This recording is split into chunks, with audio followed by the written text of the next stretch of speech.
What do you think of Crawford Canelo? There's a lot of talk about that. I think Canelo wipes the floor with him. I love Crawford. I told you when Crawford and Spence that Crawford would beat the hell out of him, but Canelo is a different proposition. A good little man has never beaten a good big. Crawford continues to receive dire predictions from all sides of the sport, alerting him to the danger he faces in facing Canelo. Terence Crawford's decision to jump 3 weight classes to take on Canelo Alvarez has gained a lot of attention, and Crawford is the professionals who are riding high after defeating Errol Spence Jr. to become the undisputed welterweight champion. Think that Canelo's strength and physique at super middleweight are completely different.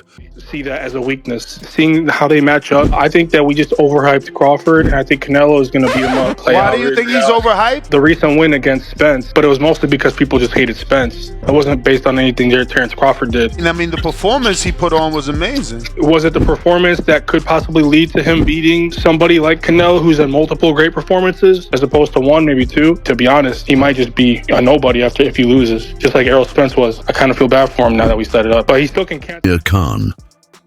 One of the most vocal critics of Crawford has been a man with direct knowledge in this field. After a resounding victory against Devin, Alexander Khan previously tried a similar leap, going up to take on Canelo. However, it ended brutally with Canelo knocking him out cold. Khan is more aware of the distinction than most people. "I don't think anyone is beating Canelo," he says plainly after taking a few weight classes. Crawford is reportedly going up to 168 to take on Canelo. "Both people appeal to me, but I don't think Crawford should reveal too much about them." Khan's viewpoint is based on a harsh reality. Yeah, I don't think that should happen. Look, I like Crawford, and I think Canelo is a beast that way. Honestly, I would advise Crawford. It's a surefire way to lose a fight against a seasoned power puncher like Canelo. At 168 pounds, Canelo's shots have actual bone-crunching force that even the most experienced professionals find difficult to absorb. Khan's caution, however, isn't just about size. It's also about physical leverage and the sheer power that Canelo's added muscle brings to the ring. Despite his talent, Crawford isn't a natural super middleweight. There is a huge difference between functional strength and simply achieving a number on the scale, even if he gains weight. The others say, like, no, that's 2 more weight classes. Like, once he gets touched by Canelo, it's going to be different. I am concerned about him absorbing a Canelo punch, especially through the course of 12 rounds. We do know this about Canelo. He's going to slow down. So I think if anything, Canelo would try to start fast and bang on him and break him down before These worries were shared by promoter Eddie Hearn, who framed the possible fight as a meeting of 2 legendary figures from different generations, but with a notable physical mismatch. After extensively observing Crawford's career, Hearn feels that the size disparity is excessive. "I think the weight will be too much for Terence," Hearn said in an interview with Fight Hub TV. "It's a fantastic fight, 2 generational greats, 2 pound-for-pound greats, but even at 154, he is not a big 154.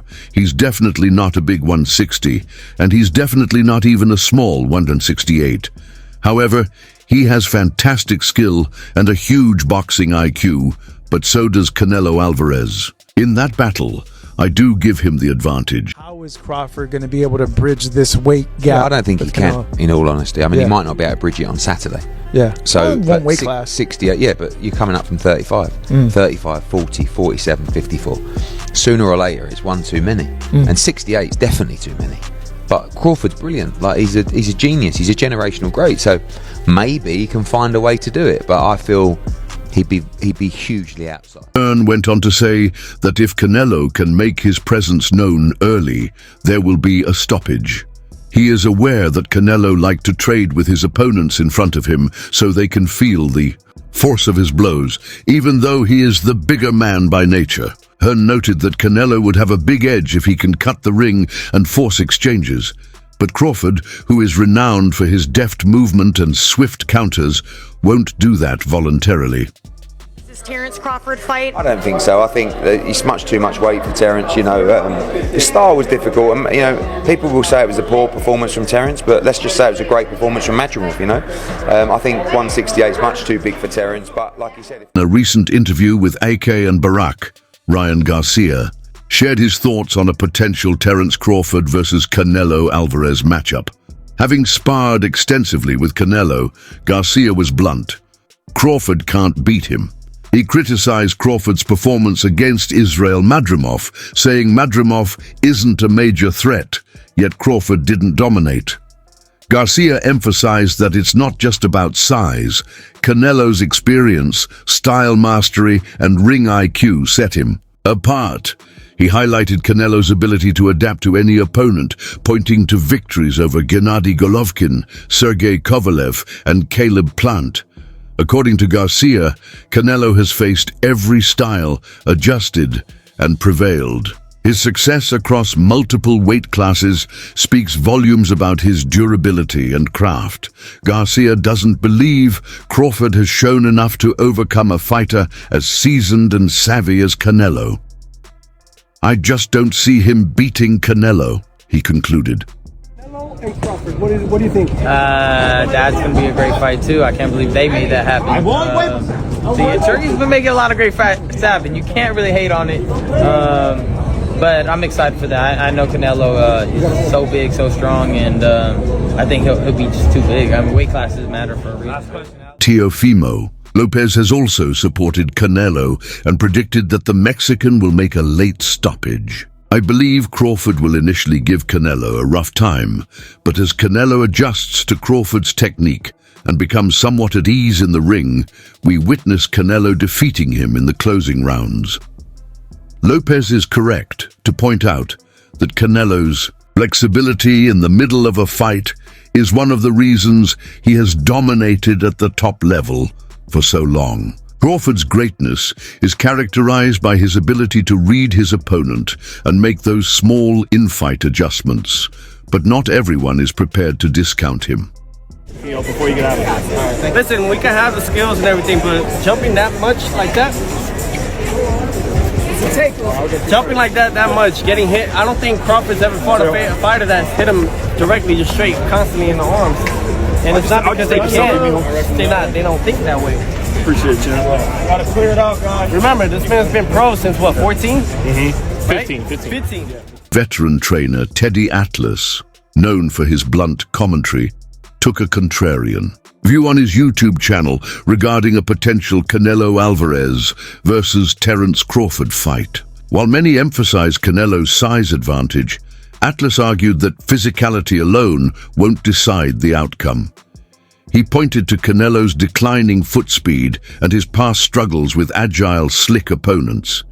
In contrast, Crawford's speed, movement, and elite defensive skills could be game changers. Atlas emphasized that Crawford, though smaller, has qualities that transcend size: mental sharpness, ring IQ, and the will to win. "I'm not going against Crawford," Atlas said. "He hasn't learned how to lose yet. He's that special. A guy." Though he respects both fighters' talents, Atlas sees Crawford as the more complete and adaptable athlete. For Atlas, the fight isn't about size. It's about who has that extra something. How is Crawford, his composure, going to be like the moment a punch lands on him from Canelo? Are you kidding me? Take that question back. Yeah, why? Because you're talking about Crawford. He's the weight classes. He's the most composed guy. What, you don't think he'll be prepared? You think it'll be a shock to him? No. He's already moved up 3 weight classes.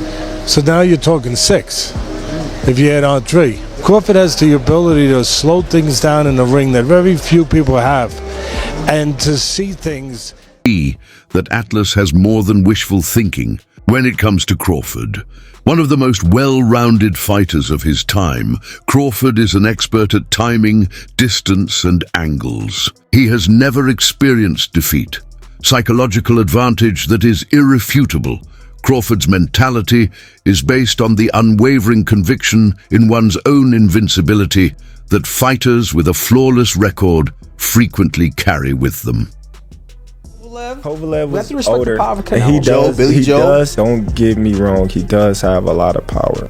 But all those guys that you name is not as skillful as me. I'm sorry. No disrespect to none of those fighters. The skill level is night and day. So how do you see a fight with Canelo going? It's a tough fight. Canelo is a great fighter. Like, I always had respect for Canelo, but I just believe in my skills. The fact that people doubt me, it just fueled me even more. Veteran. Promoter Frank Warren recently commented on the potential Canelo Alvarez versus Terence Crawford fight, noting that Canelo has shown signs of vulnerability in recent bouts, mentioning how John Ryder, referred to as Skull, landed clean shots. This, Warren believes, makes a fight with Crawford all the more intriguing.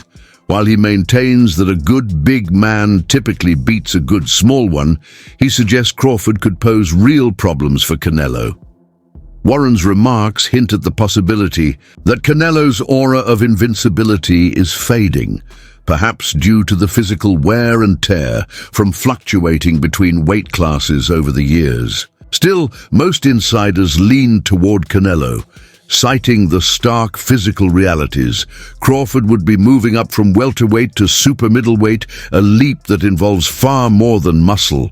It demands adapting to the strength, pace, and pressure of naturally larger opponents. And he's got to give a lot of weight away, Crawford, but he could give Canelo a real problem now because Canelo was getting caught. Watching that, do you think Crawford might be, perhaps licking his lips isn't the right word? Well, I'm sure he was. He was sitting ringside. He was sitting a couple of seats away from me ringside. You could see he liked it. No schmuck. He knows his boxing. And the other thing is, you've got to look at, what's his name? Was it Modric? What's his name? Madrimov, who he fought. Also gave him a tough fight for a guy who only had 12 fights. So it's going to be a very, very interesting fight between the two. Deets about getting through the trenches with someone who can take more hits and is much more resilient. For Crawford, the challenge is about pushing himself to the limit in a way he has never had to before. Not simply about skills. Oscar de la Hoya can only see that he has dominated everyone in his path, but he has never seen a goods train like a good little man has never beaten a good big man in the history of the game, unless you go back to certain situations with Pacquiao beat me, but I was a dead man walking anyway.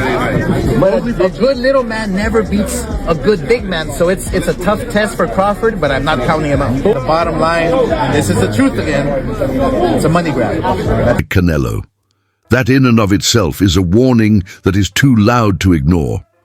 De La Hoya is among many who believe that Crawford is taking on more than... There's no Triple G on Bud's resume. There's no Trout on Bud's resume. There's no Daniel Jacobs on Bud's resume. Canelo is the one that's fought the elite level opposition. It's Canelo that fought Laura. There is no Laura on Bud's resume. There is no Laura on Bud's resume. Bud has never faced a multiple division champ. Bud has never faced a multiple division champ. Yeah, but Bud is an elite boxer. So you're an elite boxer, but you haven't fought elite. He can handle, and the size disparity has been a recurrent topic in all of the analyses.